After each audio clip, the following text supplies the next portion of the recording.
inaccurate name, so using someone's dead name, or using an inaccurate pronoun, unless it's a genuine mistake and you apologize. If you do it on purpose, that would be an active bias. And an aggressive thing to do. If you don't understand that, then that's because you don't fall in that category, right? So be careful with that. And then something like saying that's so gay to describe something that you don't like. That is like taking the word gay and equating it with the word stupid or in some way not good. They simply don't mean the same thing, right? I'm sure you can think of more of these. A lot of times people like to say, oh, I was just kidding. Oh, I was just kidding. Oh, I was just kidding. Especially think about things like memes or the jokes. They're intended to make people laugh. But if they're based in stereotypes or bias or they're hurtful to people, then it's not a joke, right? So it's like the attitudes then grow into acts of bias.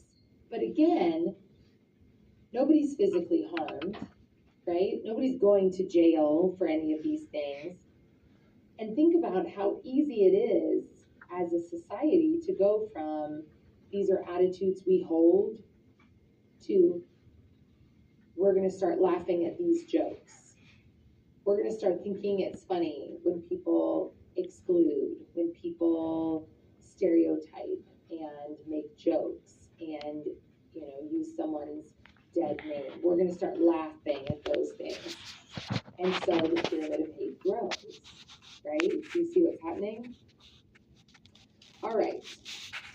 This next level is systemic discrimination, right? So if we're okay with these biased attitudes, and we're okay with these acts of bias, these microaggressions and jokes and things that make fun of people that are in any particular group, then of course the next step is that as a system, see the word system in the word systemic, as a whole system, it's going to be okay then that we discriminate against them because we've made them other, right? So systemic discrimination is the denial of justice and fair treatment. It could be in the area of employment or education or housing or criminal justice or political rights or media. It can be in any of those areas, right? So here are some examples of systemic discrimination. Discrimination as a system that's in place. So lack of fresh, healthy food available in low-income areas. I'm not going to read through all of these. The wage gap for women, meaning that women do not get paid the same amount as men, the same job. 2025, that still occurs. Real estate redlining. This is something that people didn't know existed, or many people don't know exists still, but it started, not quite 100 years ago, but money lenders would actually have certain areas where they would refuse to lend money or extend credit to families who were purchasing in particular areas to keep them out of those areas. So families of color, particularly Black families, were not allowed to move into certain areas because of their skin color. And so it created basically like a white neighborhood and a Black neighborhood, right? Or a white neighborhood and a Latino neighborhood, because of this redlining. It still exists today, though is certainly a lot less common. Advertisements that demean and objectify women and girls. High school, college, professional sports teams that use Native American slurs. That was an issue, obviously, with the Talawanda mascot, which is why they dropped the S, right? Inadequate accommodations for people with disabilities at work. So systemic discrimination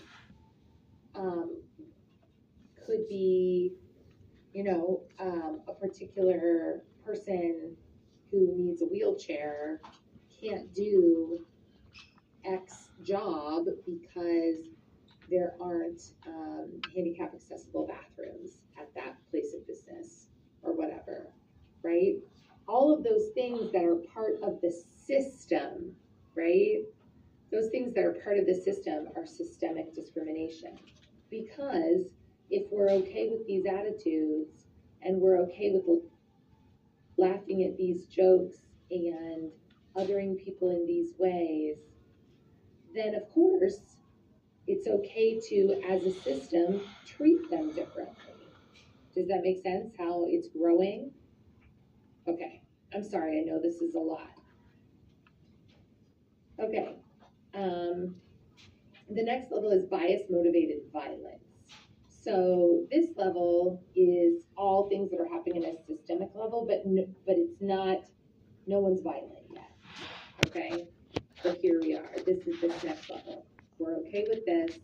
We'll laugh at these things. We'll other people these ways. We will not discriminate against them. We'll treat them differently as a system.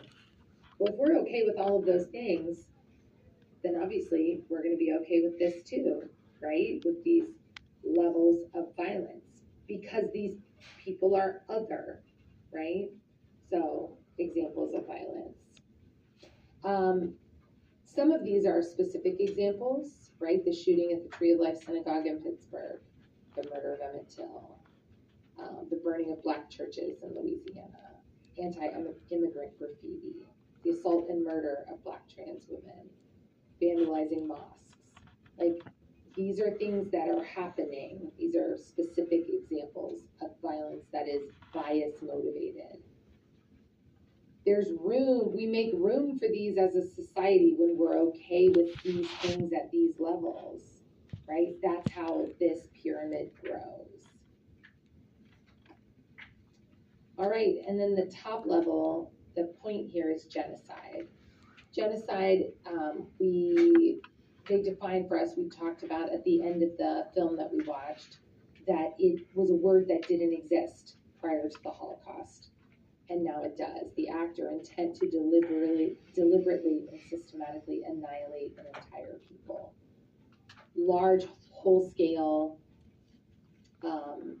murder of an entire people, right? Genocide. Examples, obviously the Holocaust, also called the Shoah, but there are other examples. We could call the Trail of Tears a form of genocide. Were they not attempting to wipe out that entire people, right? So many different examples. Okay, so this is the end of our discussion that we would have on Monday in class. If you're fourth period, now you can go ahead and pause the video and have somebody pass out this packet, the page packet, and then you will see these slides in Google Classroom. You don't have to open them yet, but you can. Okay, I'm going to pause here for you to pass this out and open this up. Okay.